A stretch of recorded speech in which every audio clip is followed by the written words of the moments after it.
Hello and welcome to the sixth lecture of our module entitled Fight Against Corruption. The title of our today's lecture is Incrimination of Corruption in Public Sector, the Experience of Azerbaijan. As you see from the screen, it's the second part of the lecture which started in our on our previous account. This module is taught in the Criminal Law Department of Baku State University for the term of spring 2020 by me, Elnur Musayev. So we are operating in these circumstances under the curfew announced for the reason of this disease. So as usual, I call upon you to stay at home, be optimistic, and don't waste your time. So let's get started. The content of our today's lecture is actually the same, quite simple as usual. We will set the general context, then we will try to revise the previous contents, the previous lecture. We'll briefly go through the key ideas and concepts, and we'll start to speak about specific offenses. I'm planning actually to cover 4 of them today, and in covering them we will look at requirements of the international instruments and provisions of national legislation. So, setting out the general context, we can tell that Azerbaijan took on the pattern set by the international instrument, the only international and global instrument in the field of fight against corruption, which is entitled United Nations Convention Against Corruption.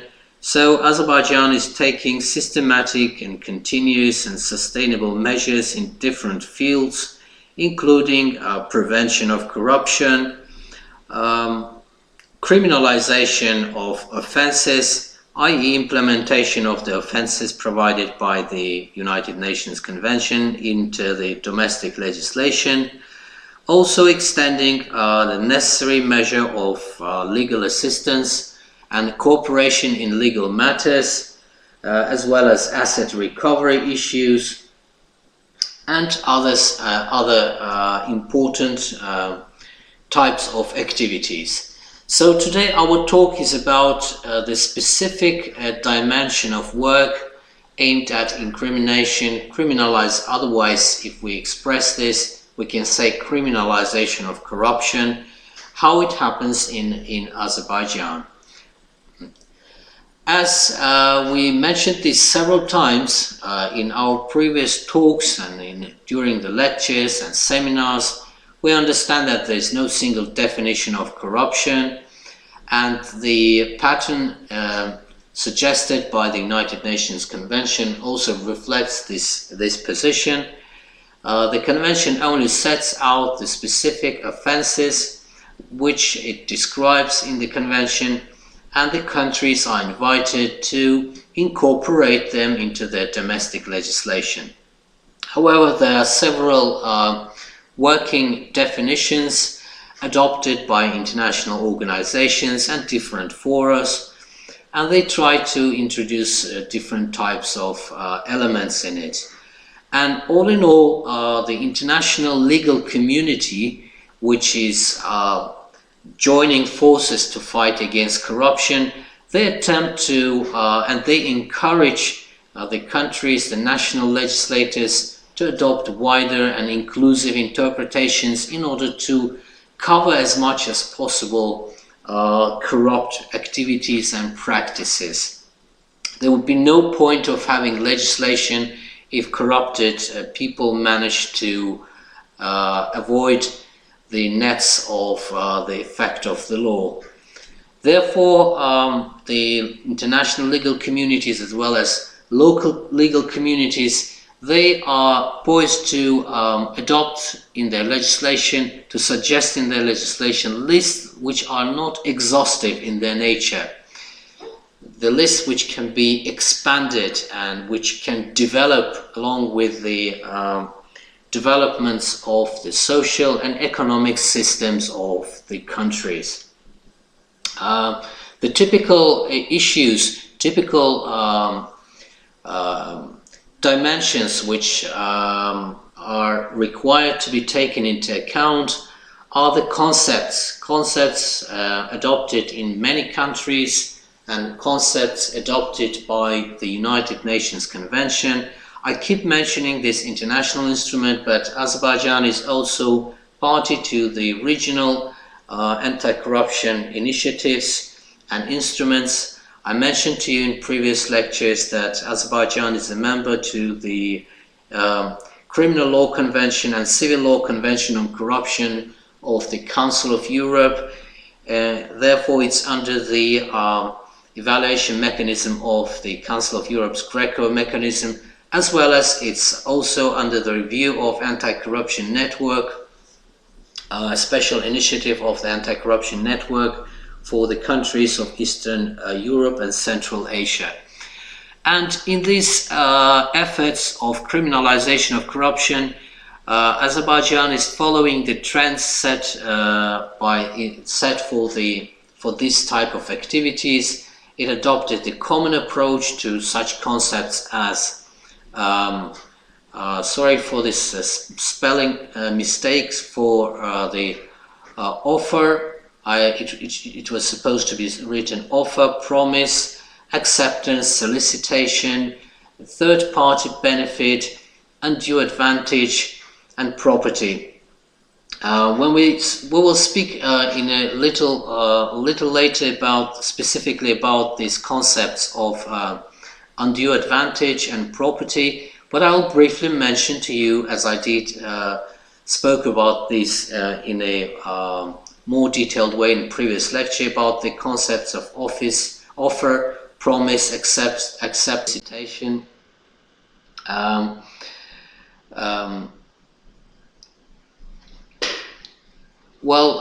These are actually the types of actions, types of behavior, which are supposed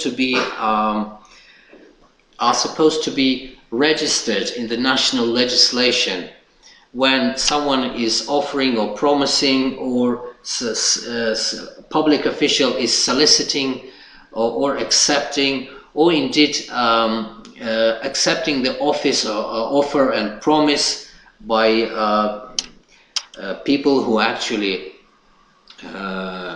offer and promise bribe.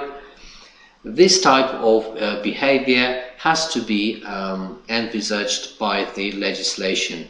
A convention reiterates, and by both conventions are reiterating, the United Nations Convention and the Council of Europe's Convention, they are reiterating that the actual benefit, which we usually call a bribe, it shall be destined not only, the law shall consider as a crime when the bribe is destined not only for the public official himself or herself, but also to the third parties, as is reflected here in our presentation. And the action, the law shall consider as a crime when a bribe is accepted directly or indirectly. The offenses listed in UNCAC are, as you see on the screen. I introduced these offenses in our previous lecture. These are essentially the offenses of bribery committed by national public officials, as well as foreign public officials and international public officials. The offenses of embezzlement, different types of it, offense of trade and influence, abuse of functions. In national legislation of Azerbaijan, they are reflected throughout the penal code. What I have described here are only these offenses which are specifically mentioned in the UNCAC. You can see section 179, which is entitled Embezzlement and Diversion. You can see the chapter 30, which is entitled Offences of Corruption and Other Offences Against Interest of Service. Essentially, it's meant all types of service, public and private service.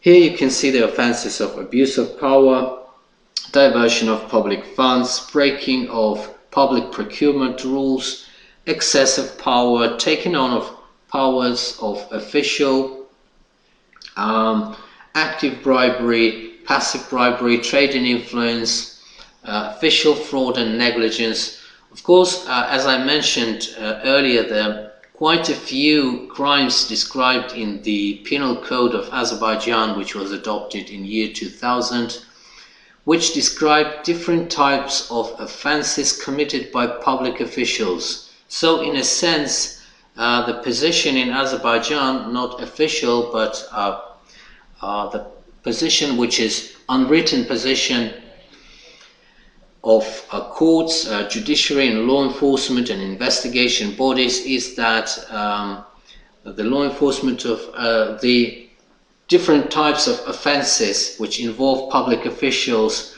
are considered corrupt crimes in a general sense. But this which you see on the screen, these are corruption offences in a narrow and specific sense, which reflect the requirements of the international instrument. The key idea which stands behind the application of all these concepts which I described to you shortly before is entrenched in Article 28 of ANCAC, which I'm reading out loud for you. The knowledge, intent or purpose required as an element of an offence established in accordance with this convention may be inferred from objective factual circumstances.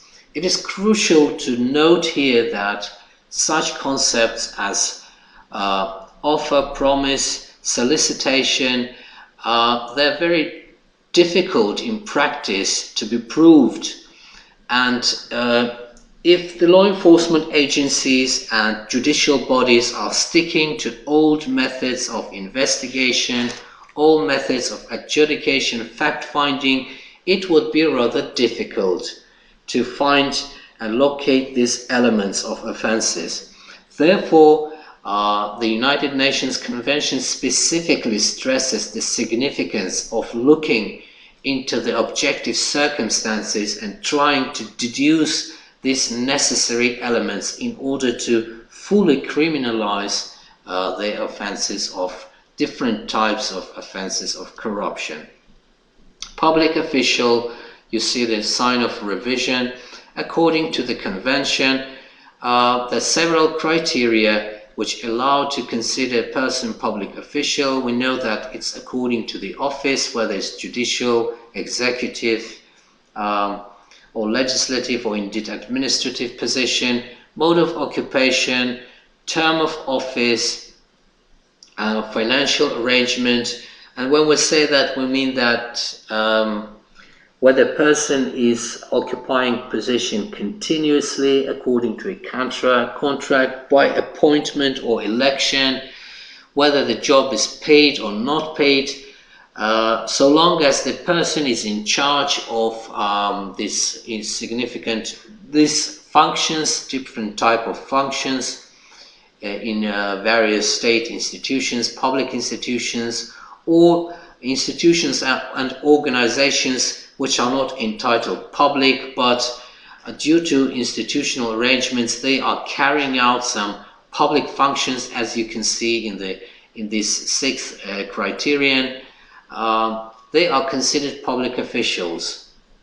Also, it's really unimportant which position in the hierarchy that person occupies. Irrespective of the level, that person is considered, shall be considered a public official. The person who meets the features which I have described a short time ago. And also, convention refers to domestic legislation, domestic regulation.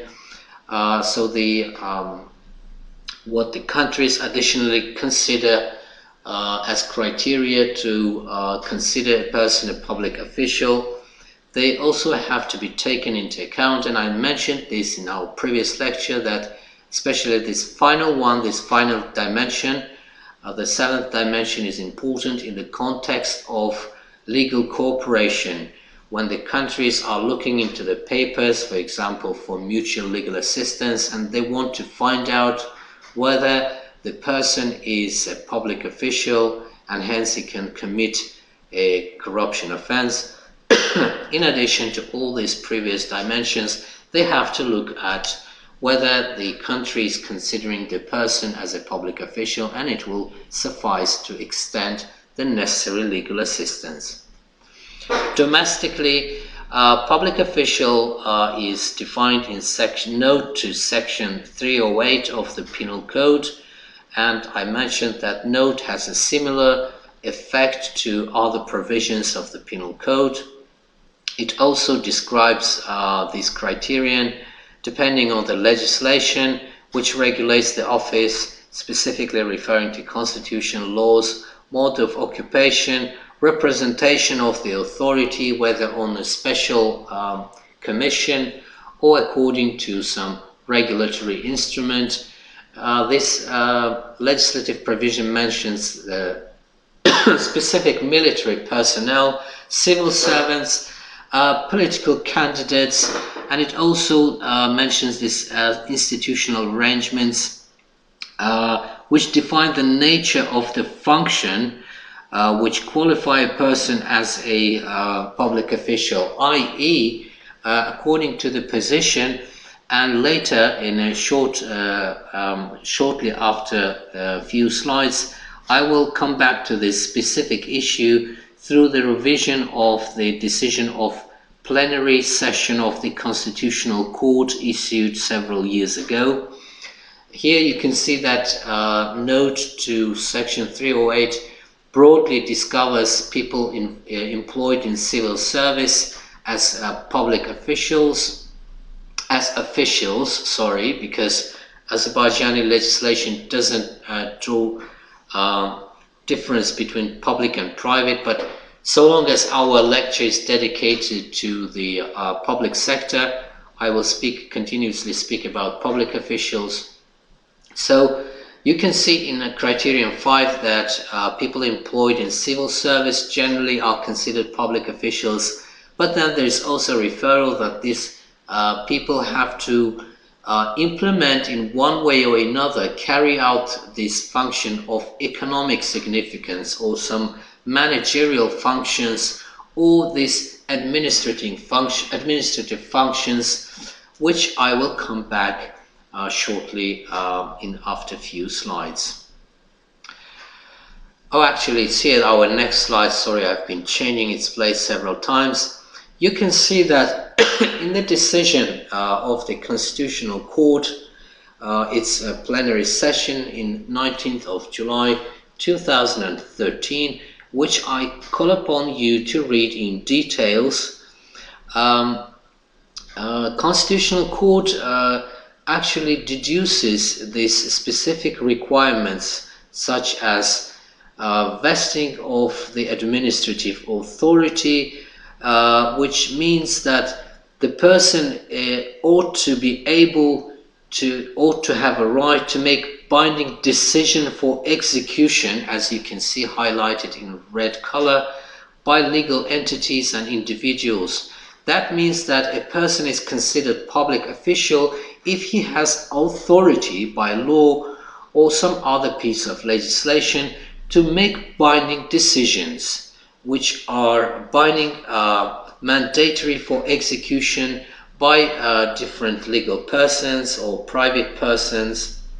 Also, another criteria which is deduced by the Constitutional Court, as you can see here, that this person should be entitled to take actions which have legal importance or significance. What Constitutional Court means by legal importance is that these instruments, these actions decisions made by people who are considered public officials, they have to lead to some sort of modification, emergence, or termination of legal relations or rights of other people, i.e., by their decisions have to have consequences, legal consequences, as described by these two last rows. I should tell you that this is a very important decision, but it actually didn't bring sufficient clarity into the request by the Public Prosecution Service, which initiated this request for the decision of the Constitutional Court. In a sense, the decision narrowed this circle of a note to Section 308 of the Penal Code. Now the investigative and judicial bodies, they cannot consider all the employees in the people in the employment, in the civil employment of Azerbaijan as public officials, i.e. Subject to corruption offenses. They have to take into account these criteria, which actually narrow the circle. The decision of the Constitutional Court, it expands, it tells us about the position of teachers, also in a very narrow way, that only the teachers who are occupying some administrative posts in educational institutions, as well as teachers who can issue some sort of instructions or legal instruments which are binding on other institutions, also the teachers who are taking exams. That means, in the eye of the Constitutional Court, that when they take exams by students or listeners, they are actually making these decisions which have significant legal consequences. They also the teachers who are signing the documents, like leaves of study when the students are allowed to attend classes, or they're allowed to not to attend classes. These types of teachers are considered encompassed by the concept of public official. Whereas other teachers, they're not considered to be public officials. The decision, regrettably, is silent in respect of doctors. It simply mentions that there's such a category, and we can take on this reasoning of the Constitutional Court and consider the doctors who are also taking actions of legal importance or make binding decision for executions by other people as doctors who are considered public officials. But otherwise, this decision of the Constitutional Court says nothing about doctors, the general doctors. So in a situation when a doctor accepts a gift, for example, for services, it is difficult. There's no unambiguous, there's no clear-cut position on whether they would be considered as taking bribes, because they are not, it's difficult to say whether they are considered public officials or not. Speaking of undue advantage, what is undue advantage? It can be everything, actually. Everything that puts in a better position, puts public official in a better position than she or he was before that behavior, before that action or inaction which he is actually exercising, and anything that a public official is not entitled. Well, a couple of times I was asked by students and other public officials what they are not entitled for, and the position is actually clear. It's self-standing position that public officials are not entitled, they are entitled for nothing in exchange for the functions that they are performing. I mean, they're entitled to nothing from people for whom they are implementing these decisions. They are entitled to the compensation paid by state in the form of their wages and salaries, but otherwise they're not entitled to get anything else, not anything in any form of gratification. So two criteria which you have to bear in mind: better position than she or he was before, and not entitlement. It can be of an economic nature. It can be measured in terms of its value, but it also can be of non-material nature, and there might be it might be not possible actually to evaluate its nature, to express it in a figurative way, to attach some price tag to this advantage. What it can be, well, usually it's money, of course. It can be paid holidays when public officials get some preferential treatment by some company who is obtaining and procuring some nice holiday stays for public officials, and it can be in various forms. They can actually upgrade their holiday package, or they can cover various forms of it. They can upgrade it from, for example, economic class to business class flight. They can actually procure better suits in the holiday resorts, and this type of issues. It could be loans. Public officials could get the preferential treatment. They can jump in the queue in the banks. Bank can actually jump them in the queues, or actually they can provide them with better conditions on loans.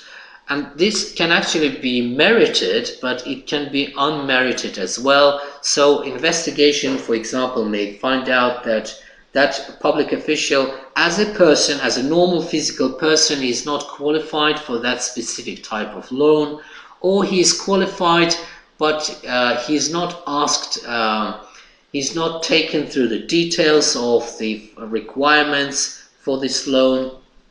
It could be food and drink, when the public officials are treated in the parties with expensive wine, for example, or foie gras, or in Azerbaijani, nice, delicious Azerbaijani foods, including the special type of kebabs and different types of dishes. It could be expensive wine or expensive drink. It can be a case handled within a swifter time. When there's a queue, for example, in the court, or social security cases, when people are paying bribes for official actually jumping against them in the queue and taking their case before the cases of others.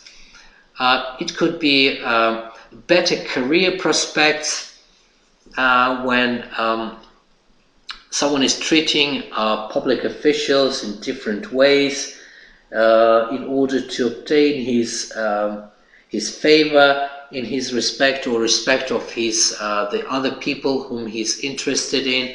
It could be pension schemes. The undue advantage, what's important to remember is that undue advantage, it doesn't have to be provided. It doesn't have to be provided instantly at the time when the public official is performing his part of the bargain, this illegal bargain of corruption. It can be actually in time. It can take place much later on when public officials, for example, they can obtain these schemes, pension schemes, in some different jurisdictions. years after they perform this act of corruption. And notoriously, unfortunately, not in a good way, notoriously in a bad way, the undue advantage could be the so-called sextortion. This is actually a wide term. But in the context of fight against corruption, it means different type of sexual favors solicited or indeed offered, promised, or given by people to public officials of intimate nature, whether by men or women, in exchange for different types of actions or inactions by public officials. It's a really important and a really really worrying field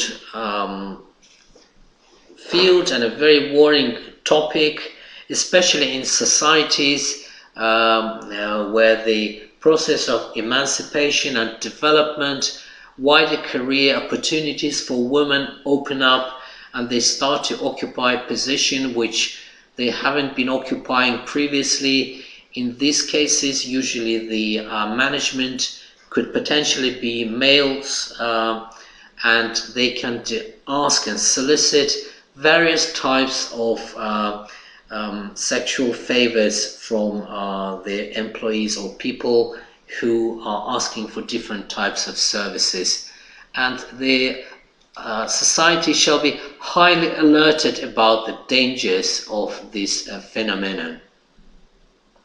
So we're going to specific offense of passive bribery as described by ANCAC, and legislation of Azerbaijan takes a similar title. It applies similar title in the penal code, which was passed in the year 2000.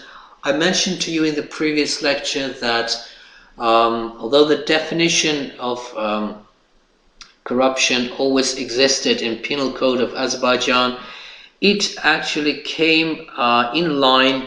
It was harmonized with this provision of ANCAC much later after its adoption through two waves of reforms, mainly in 2006 and 2011. We'll look now at the requirements of the ANCAC.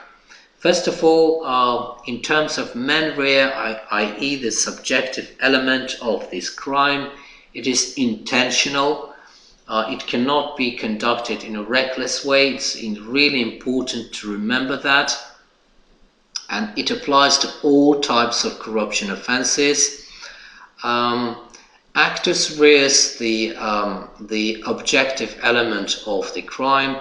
First of all, the perpetrator has to be public official. The bribery, when we speak about the offense of passive bribery by public officials.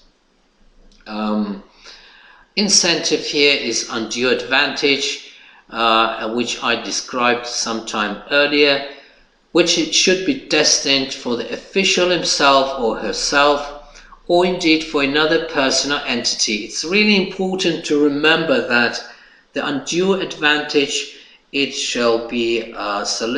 can be solicited not specifically for the public official. Usually, as the relations in society develop, the corruption takes on more sophisticated forms when public officials are not getting the bags and suitcases with cash or envelopes with cash. They are performing certain actions or inactions in exchange for advantages which are rendered to other people. This could be their relatives, their friends, or this could emanate from their political affiliations. It could be political parties or organizations, or this even could be actually trust and the trust of non-commercial nature, so it could be conducted in different ways. Modus operandi, i.e. the way that it can be actually performed, this crime, it The main types of actions are solicitation and acceptance. So mere solicitation is not enough. The mere acceptance is not enough when actually, in a very basic way, when the envelopes or suitcases of cash are exchanging hands, and someone is giving cash and the public official is accepting it. It's not sufficient to criminalize this offense in full range. It's also important to foresee in national legislation the solicitation as an accomplished crime actually. Some jurisdictions, and it's well noted by the United Nations community, they are criminalizing passive bribery of public officials as attempt to commit this crime. Of course, it's to a certain degree it's a criminalization of this offense, but it's not enough. It's not enough, and I can explain you why. Because in any case, the punishment, the conviction for the attempted crime will be lower than for the accomplished, finished crime. And we know that the bribery is so dangerous an offense that even the fact that public official considers it's possible to solicit bribe and actually solicits bribe, it's already rendering a big hazard, big harm to the state affairs. So solicitation in itself shall be considered as an accomplished, as a finished and not incurred crime of bribery. Also, in case of Azerbaijan, not all types of offenses are prosecuted, can be prosecuted. Only the serious and especially serious crimes can be prosecuted in case of incurred crimes. This solicitation and acceptance, it can be performed directly or indirectly. So people who are involved in this process, they are considered as in conspiracy. So it's really not important for the prosecution of soliciting or accepting public official, whether he's doing this directly or indirectly through the mediators. And it's also very important considering the development of crimes of bribery, the new forms which they are taking on. The purpose of this offense is to act or refrain from acting. Indeed, it's not important whether it's not necessary for the public official to do something. Sometimes he may actually take bribes for not doing something, such as a traffic police officer. He can solicit or take bribes for not registering the traffic offense and not finding the driver who is, for example, speeding or jumping on the red light. The necessary condition which is described in the convention is that this behavior has to be it is supposed to be conducted within the framework of the official duties of public official, i.e. everything which is related to his official duty. In a way, this provision is narrowing down the provision on bribery.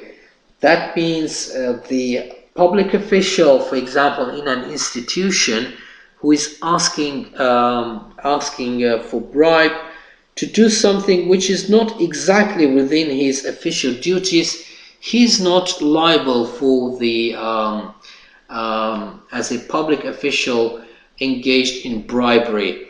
He would be prosecuted for other type of offense, which we will speak on later. But this has to be taken into account, that official duties framework, official duties set the framework of the offense. So for you to see it in a graphic mode, you can see that, well, everything, the main purpose of bribery is that everything is done for undue advantage. Most of the time it's money. So you here have the public official who is soliciting or accepting undue advantage in the course of exercising of his duty, whether directly or indirectly he is taking or soliciting this. He has the necessary intention, and he's doing this for an action or inaction. It is significant in terms of practical application of this provision to establish causal links. In reality, when you will be actually practicing legislation, whether as prosecutors or defense lawyers or judges or in any other capacity within the criminal justice system, you will have to analyze this this behavior, the corrupt behavior and offense. And when you will be analyzing and qualifying and evaluating it, it will not be like this. These elements will not be taken in their own. They have to be taken in the framework, within the context. And when you put them in these elements, which I described to you earlier, as you see these elements, they have to be linked to each other. And it's crucial to prove the causal link, i.e. link that one element caused the other. And unless you manage to establish these links, it will not be possible to prosecute and convict the public officials for this offense. Similarly, if you are a defense lawyer, if you become a defense lawyer, if the public prosecution fails to establish these causal links, then there would be no prosecution, there would be no case, i.e. no crime committed in the eyes of the law, and the court shall take this position. So in a sense, these causal links, these arrows which you see, they are as important as these elements. So the public official actually has to be linked to this action and inaction. It has to be proved that he committed this action or inaction in exchange for undue advantage. So it should be proved that the public official is acting specifically because of the undue advantage in a way that he's carrying out the action or inaction. Now we're going to look at section 311 of the Penal Code of Azerbaijan, which is entitled passive bribery, i.e. taking bribe. The elements are, in a sense, they are repetitive. They're repeating the pattern of the United Nations Convention, but they, as I will describe later, they go a bit beyond the context, beyond the requirements of the UNCAC, and you will see that these additional elements are not actually breaking the requirements. They're not against the provisions of the United Nations Convention Against Corruption. So naturally the mens rea is intention. The crimes have to be premeditated. They cannot be committed in any other form of guilt. Actus reus is that perpetrator is public official. I shall tell you in advance that section 311, it criminalizes bribery not only of public officials, but it also criminalizes the bribery by private sector, bribery in private sector. But so long as the topic of our lecture is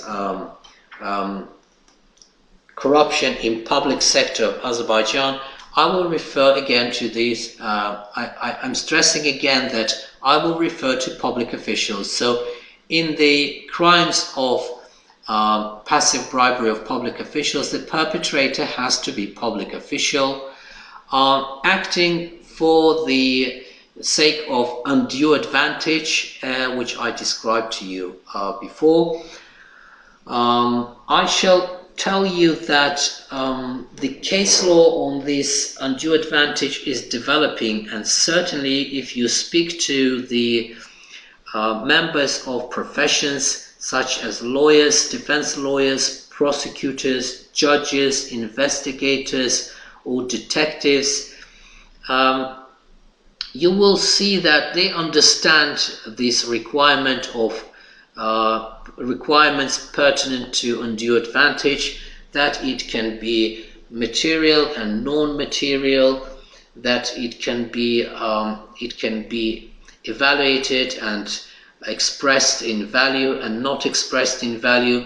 But in practice, I should point out that there are certain difficulties in pursuing the cases related to immaterial benefits, and I believe that the reason for this is still a passive approach, passive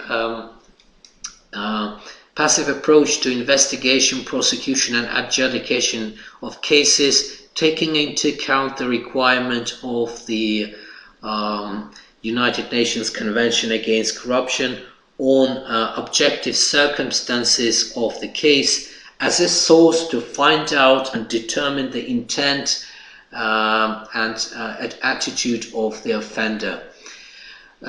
So much about the undue advantage. It has to be, it can be destined for the official himself or herself or another person or entity. There's no problem in practice, I believe, regarding these provisions. Modus operandi is solicitation and acceptance. Again, the legislation, it took on these two types of behavior. Previously, until 2006, I believe, the solicitation was investigated and prosecuted only in serious forms as an attempt, as an inchoate crime. But later on, after the legal reforms in 2006 and 2011, the legislation was brought in line and harmonized with the requirements of the UN and Council of Europe's legislation. So right now, since 2011, and the behavior of public officials in accepting and soliciting is equal in the eyes of the law, and it's considered as an accomplished, finished, completed crime. The solicitation again can be direct or indirect. The purpose is to act or refrain from act, and again the Azerbaijani legislation recognizes this position on the condition that the action or inaction has to be performed in the exercise of his or her official duties. At this point, I need to mention that the legislation of Azerbaijan is going beyond the requirements of the United Nations Convention Against Corruption. In a sense, what I'm going to describe later on, it's in line with it's purported by the United Nations Convention, but not specifically mentioned, whereas it is specifically mentioned in another international instrument, regional international instruments, the Council of Europe's Convention on Criminal Law Convention on Corruption, the modus operandi of, as you see on the screen, the acceptance of offer and promise. It is a different additional type of behavior encompassed and covered by the definition of passive bribery. Also, the penal legislation of Azerbaijan goes a bit further than this, and it criminalizes general indulgence in exchange for undue advantage and connivance, again in exchange of undue advantage. These norms are alternative to bribery and they're not limiting in any way the application of this law. They provide similar type of sanctions. They provide similar type of punishment, and they are actually beneficial for the prosecution and investigation of corrupt behavior when the prosecution can actually prove that a public official has taken or solicited or indeed accepted offer and promise of undue advantage.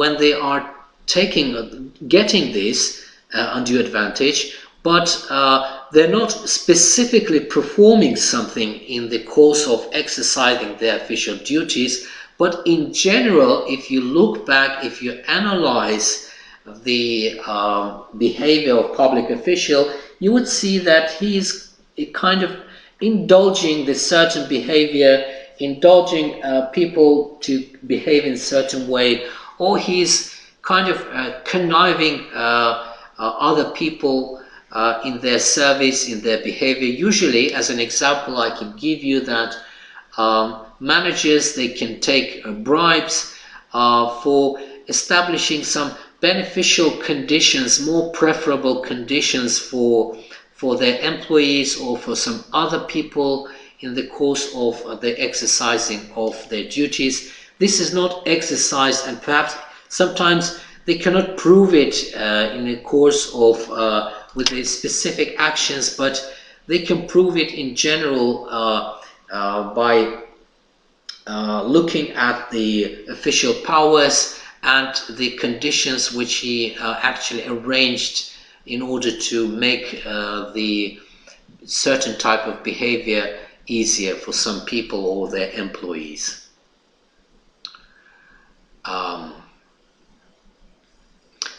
Let's look at the how the legislation of Azerbaijan actually classifies these the types of passive bribery. Before looking at the offense itself, let's look at the types of crimes which are provided for by the legislation, by the Penal Code of Azerbaijan. There are 4 types of crimes. First one is CNBPD, crimes of not big public danger, and I will continue with the categories in the nature of the aggravation.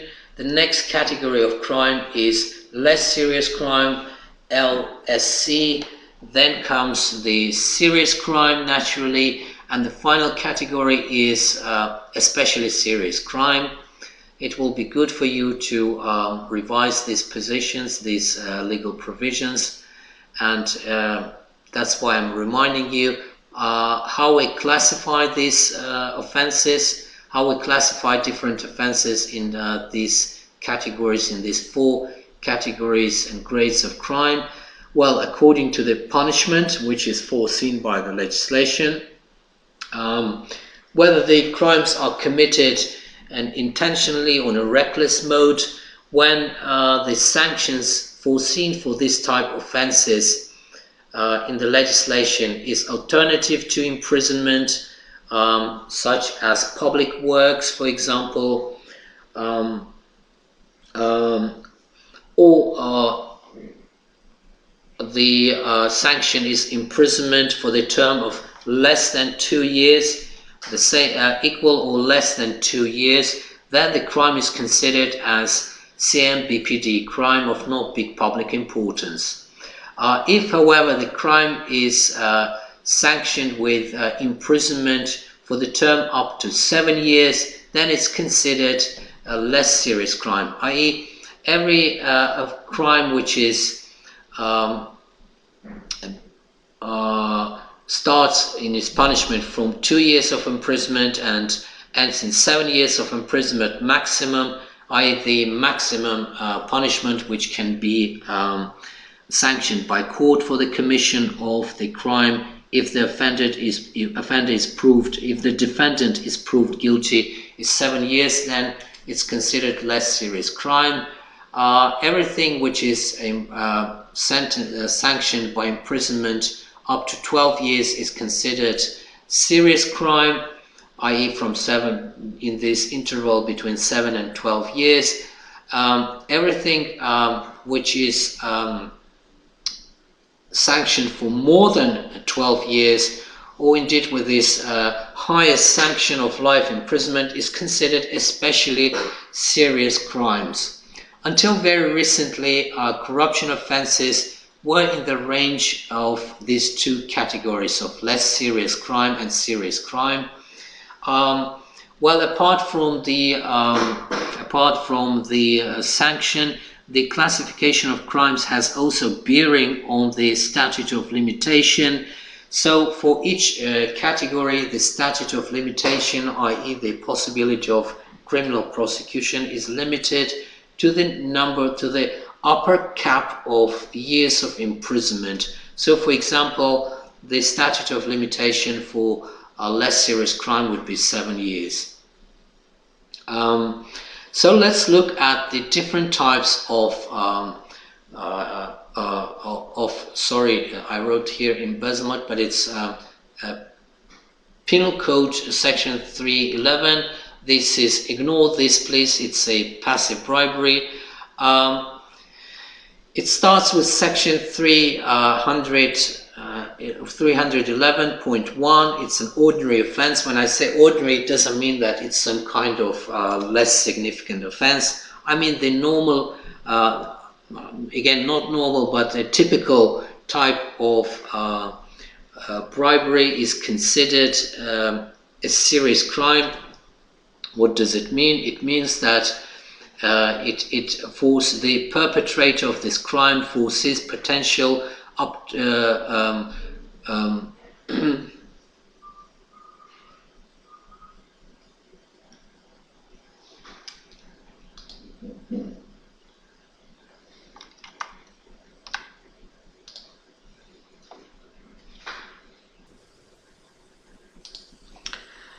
so as you can see, the typical type of the offense, it foresees the sanction under the cap of 12 years. It's actually 8 years, but it's considered a serious crime. Therefore, its statute of limitation is also high. Next one, in more aggravated form, is when public official is soliciting or accepting undue advantage for illegal action or inaction. It carries a harsher sanction, and it's also considered a serious crime, 311.2. And finally, the most aggravated form of bribery foreseen by the Azerbaijani legislation. It's also considered a serious crime. It carries this heavy sanction with a cap of 12 years. And the conditions for qualifying an offense as a most aggravated form of passive bribery. Again, ignore please, apologies for this wrong term which I put here. PC 311 is passive bribery. The condition to consider the behavior as most grave form of bribery is if it's committed by premeditated conspiracy or by an organized group. When an organized group is operating in some institution and it's actually taking money, or when they are actually going and forming these established patterns of behavior whereby they facilitate their criminal work. If this act is committed repeatedly, if it's repeatedly, i.e. these two types of behavior, the typical type, ordinary type of bribery, or more aggravated form of it for illegal action, if it's committed repeatedly, then it's automatically qualified as the gravest form of passive bribery. Again, not embezzlement, but passive bribery. If the public official is soliciting or accepting the bribery by means of threatening or extortion, it's again considered as a aggravating circumstance. And finally, if the bribe is worth more than 5,000 manat, even if it's ordinary offense, it's considered an aggravated form of offense, and consequently it carries a sentence for its for this type of behavior.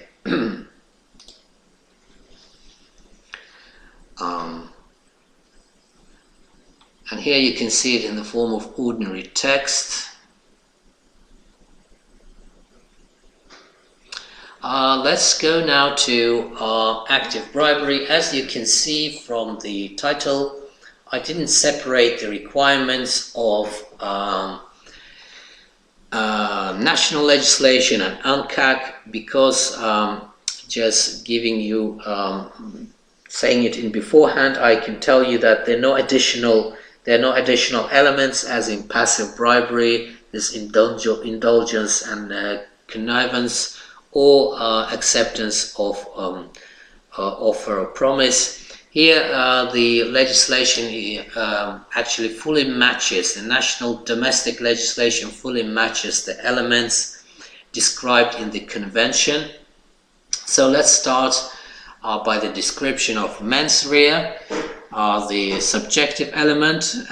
Again, as I mentioned, all corruption offences have the subjective element of direct intent. No other guilts are accepted. So if there are other forms of guilt considered or described, then there would be no offense in the eyes of the law. Actus reus is perpetrator can be anyone. It can be an ordinary person, or it can be a public official offering bribe to another public official. So even a public official can be prosecuted under this provision of law. Section 312 of the Penal Code.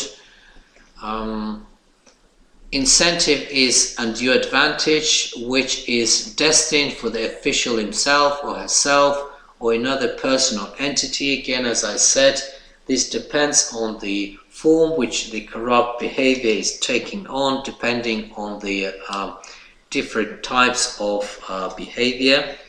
Perhaps public official, in order to conceal the the offense of bribery, they can actually invent various schemes with sophisticated beneficial ownership, whereby the actual undue advantage goes to completely another entity or person. Modus operandi. Here on the screen you have 2 out of 3 types of exercise of carrying out this illegal type of behavior: promise and offer. What do you think is the difference between the promise and between a promise and an offer? Well, in English language as well as in any other languages, these words semantically they can be different, but their meaning can almost be the same. So sometimes for ordinary people it's difficult to make difference between these 2 terms. But as long as you have a guide, as me, your lecturer, I will explain it to you in a very simple term, and I hope that you will remember, by virtue of this simplicity, this explanation for a long time, and you will remember it throughout your career as defense lawyer or prosecutor or judge or investigator or in any other capacity in criminal justice system. So here we have 2 elements, the bribe giver and bribe taker. When it's a promise, it means that there's an agreement between bribe taker and bribe giver. When their minds come to the condition of agreement, they agree that the bribe taker will conduct certain type of action or inaction, whether legal or illegal, for undue advantage, promised by bribe giver. So there is a meeting of minds, whereas when it comes to offer, there is no agreement between bribe taker and bribe giver as yet. That means that there's no meeting of minds. That doesn't mean necessarily that public official is a person of great virtue, that he is unbribable. That doesn't mean that. It could be the situation then public official didn't have time or possibility actually to express his acceptance of an offer. In this situation, maybe he didn't have a time, maybe he didn't have a possibility, maybe he indeed was a man of or woman of great virtue and he didn't want to accept their undue advantage. In that case, I mean, in all these scenarios, there's no agreement and there's no liability. Whereas in a promise, there is a liability of a bribe taker. Well, we use the word taker just nominally. By bribe, we mean undue advantage taker, right? So in case of offer, there is no liability of bribe taker. Whereas in promise, there is liability of bribe taker. So we have three different types of behavior, of promise, offer, and giving, depending on different schemes of behavior. We don't need this anymore. Directly or indirectly, this norm is a kind of mirroring norm. It mirrors the provision of the passive bribery. So I can repeat the same words which I said describing the passive bribery, but for the sake of time, I'm not doing that. The purpose is to secure the act or refraining from acting of public official. And again, the necessary condition is the exercise of his or her official duties. As I mentioned to you earlier, the domestic legislation in section 312 for active bribery, it's actually matching the requirements of ANCAC. It doesn't envisage different patterns of behavior or different elements. Let's look again just as a revision of what kind of elements we have. Again, everything is about undue advantage.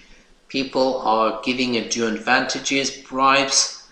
The elements are direct. The benefit can go directly to the public official or to a third party. It should be aimed at public official. There should be intention of the appropriate form of guilt for the action or inaction, the condition, the exercise of the duty, and it could be done in the form of offer, promise, and giving. Again, as I mentioned to you, from practical terms, it is important to establish the elements, but it's equally important also to establish the causal link between public official and between the giving of undue advantage to public official and actually trying to affect the behavior. It should be shown in the course of investigation and prosecution that the undue advantage actually influenced the behavior of public official in the form of an action or inaction, and that this action and inaction was actually specifically caused, it was incentivized by the advantage. If you look at the categories and classification of various forms of active bribery, you would see that there are only two types of active bribery behavior. One is a typical one, as you see, the typical ordinary behavior, and another one is to obtain, is offering and promising or giving undue advantage for some illegal actions. So while the first category, the first type of behavior is less serious crime, the second one is serious crime. As you can see, there's a different regime of sanctions which appears on the face of it. You can see that the legislator is not providing for the similarly harsh punishment for ordinary type of the active bribery, but it's still proportionate. It's still proportionate in the legislation of Azerbaijan. So it carries the sufficient number of imprisonment years for conducting of this offense. Initially, previously, before the legal reforms were conducted in years 2006 and 2011, there were concerns that there were punishments. There were low punishments for this type of behavior, but then legislature also raised the level of punishment, the gravity of punishment for this offense. Also, the low number of prosecutions, and this is completely another topic, but I will mention it here. There was some, comparatively to passive bribery, there were lower number of active bribery prosecutions and investigations. And this was caused because of the next norm, next point in our presentation, which you see, immunity or exemption from prosecution. Exemption from prosecution was, it is still an effective part of our legislation. In note to section 312, it is stated that if a person is paying bribe, undue advantage under the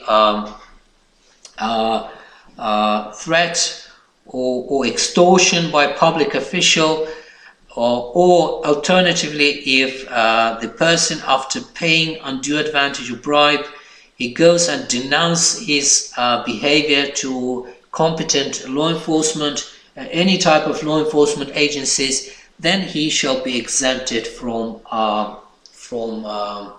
criminal prosecution and eviction.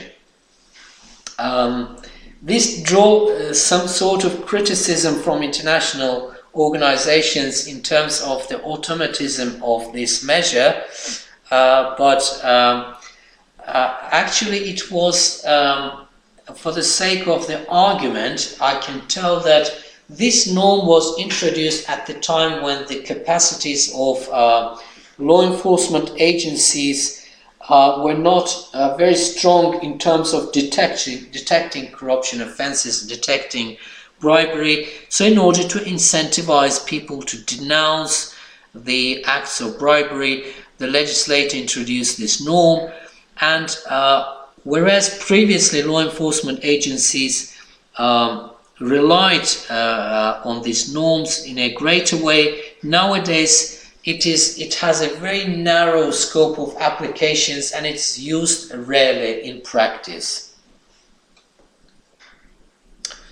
There's also another article, another section in the Penal Code 192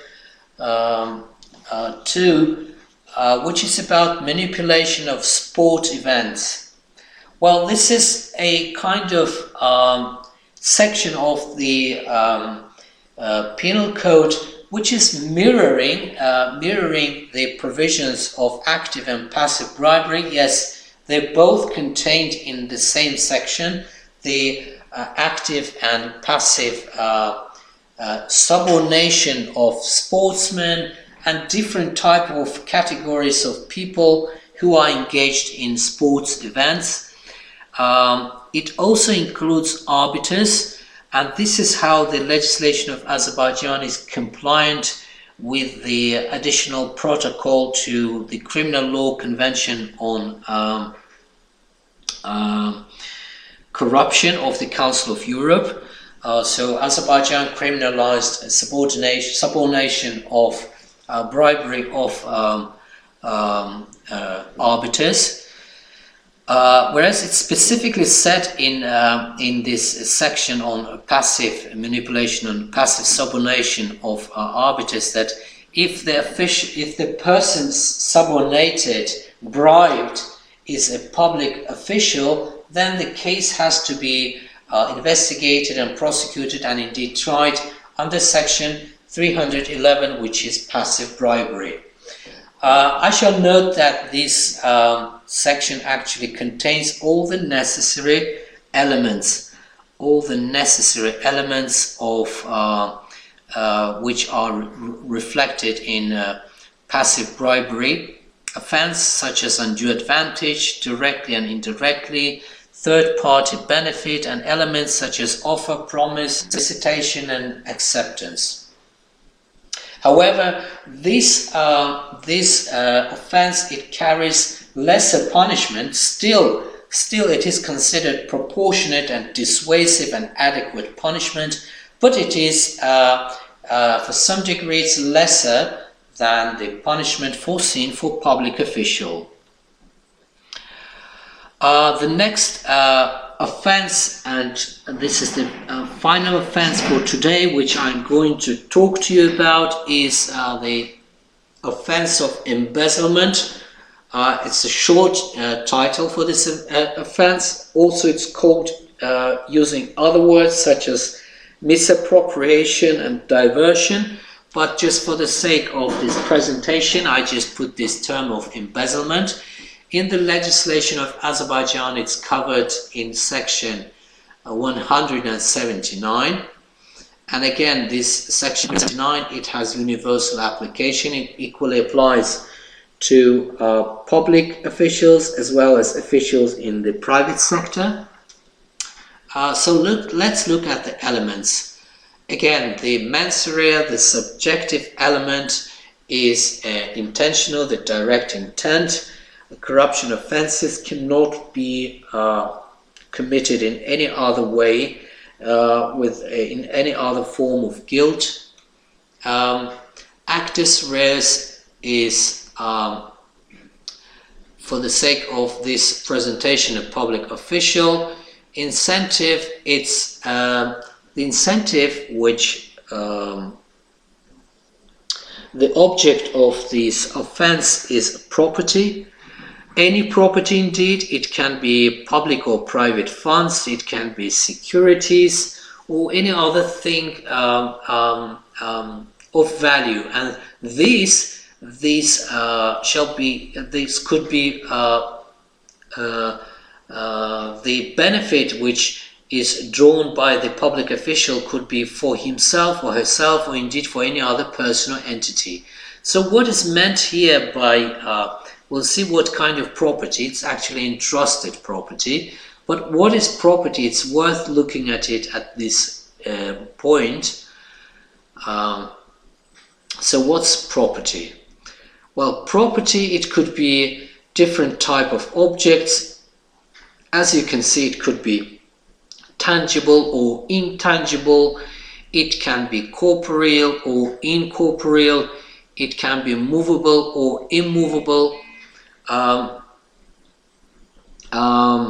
Also, apart from being a specific object or property, it could be a legal instrument or legal document which is evidencing title to or interest in assets.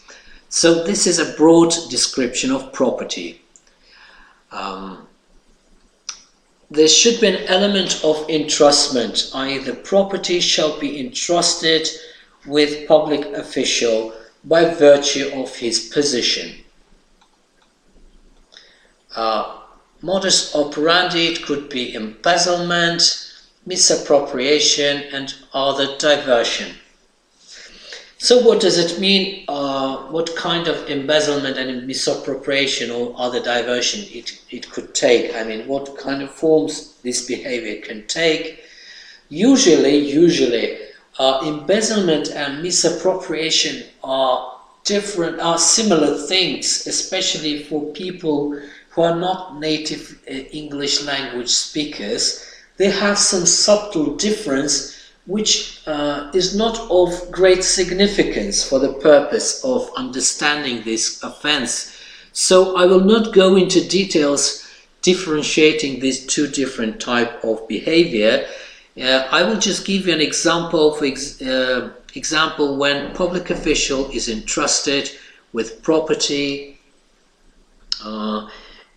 he is entrusted with the property of storing some property belonging to the state. When he's in charge of the storehouse and he's using these goods in storehouse for his or third party benefit, he can also embezzle and misappropriate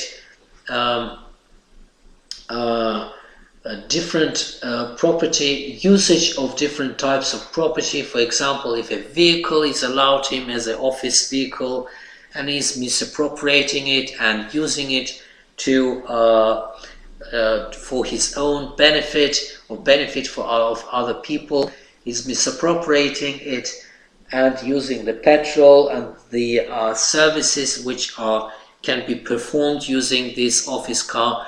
Diversion is much simpler to explain in comparison with these two previous types of behavior, when actually public official is not benefiting himself, but he is kind of misspending the property,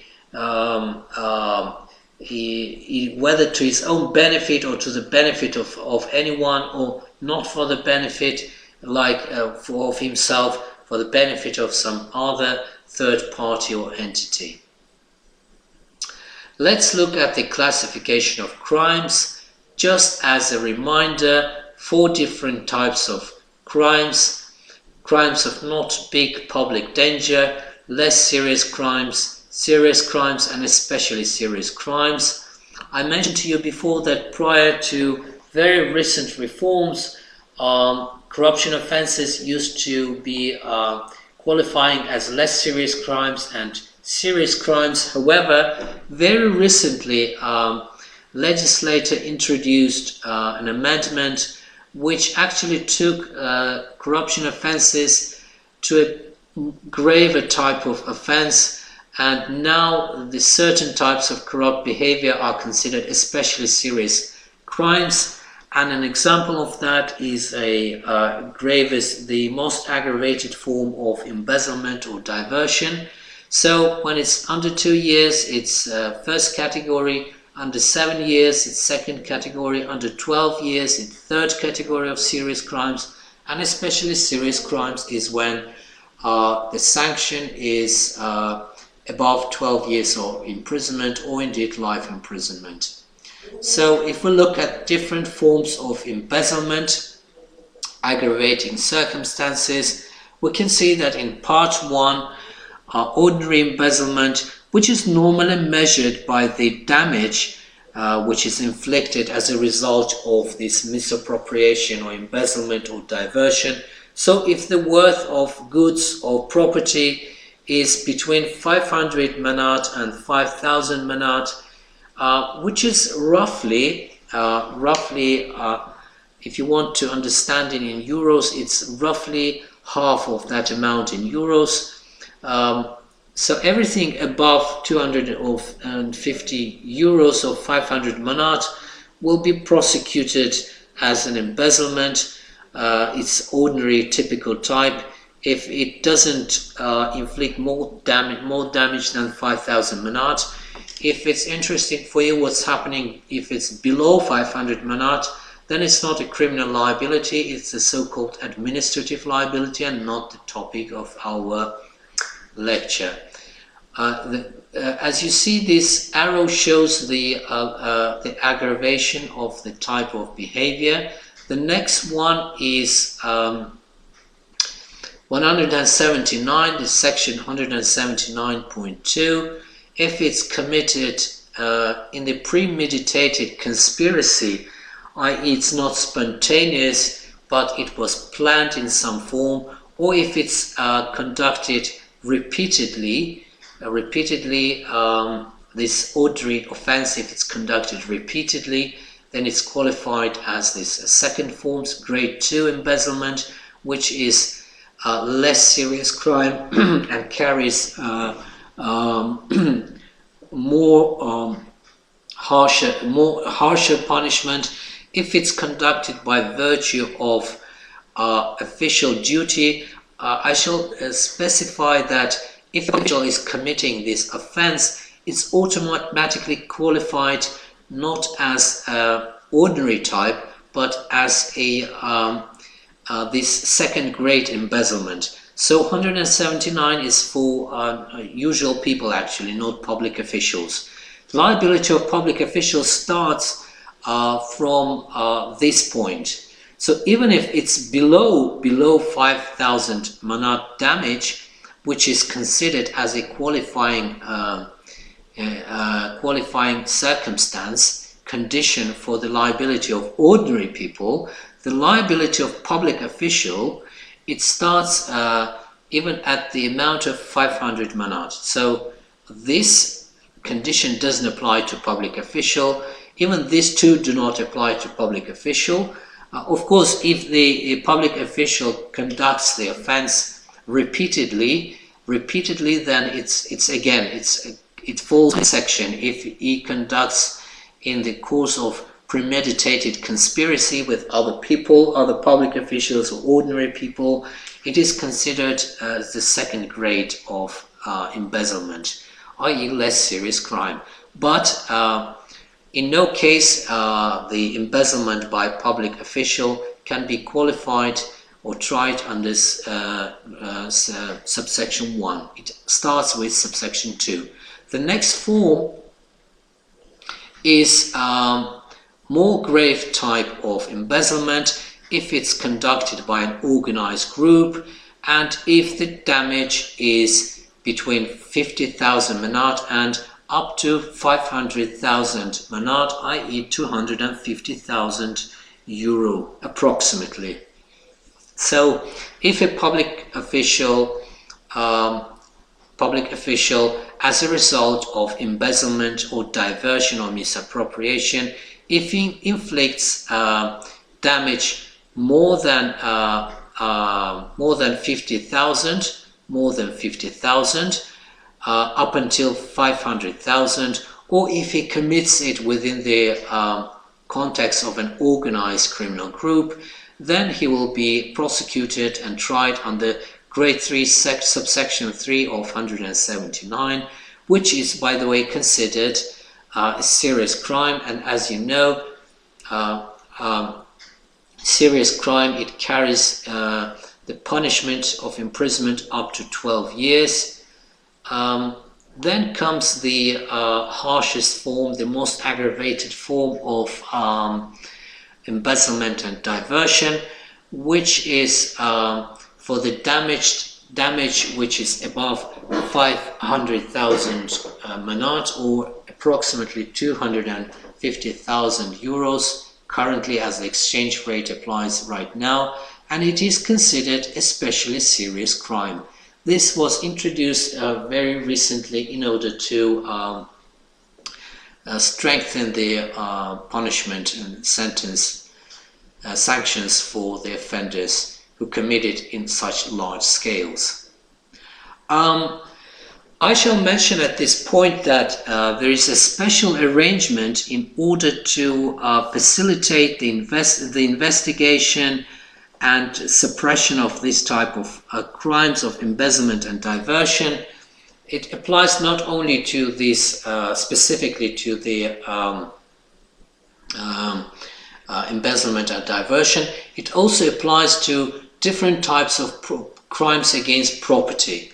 So according to the newly introduced provision 73(1), in its first subsection, it deals with the section 179.1. You can see it here. It's an ordinary type of the embezzlement. it's actually of no great interest to us because it's not committed by public official. So the offense committed by public official, so if public official embezzles or diverts something above 500 manat, then it immediately qualified as an offense grade 2 embezzlement. In this case, if the public official reconciles with the organization or institution to which he or she caused damage, and if he actually reimburses that damage, plus if he pays one-fold compensation to the state, in that case he will be exempted from prosecution and he will not be tried or convicted. Let's say a public official embezzled 4,000 manat worth of public funds. In that case, if he cooperates with the institution, public institution or investigation, and he is remorsed about what he had done, and the institution accepts this behavior, and it signals to the investigation or prosecution or court. This can be done at all stages of administration of criminal justice. In that case, if he reconciles with the perpetrator and the perpetrator reimburses that damage in the amount of 4,000 manat, it can be anything up to 5,000 manat, plus if the perpetrator, public official, if he provides this compensation to the state budget, a kind of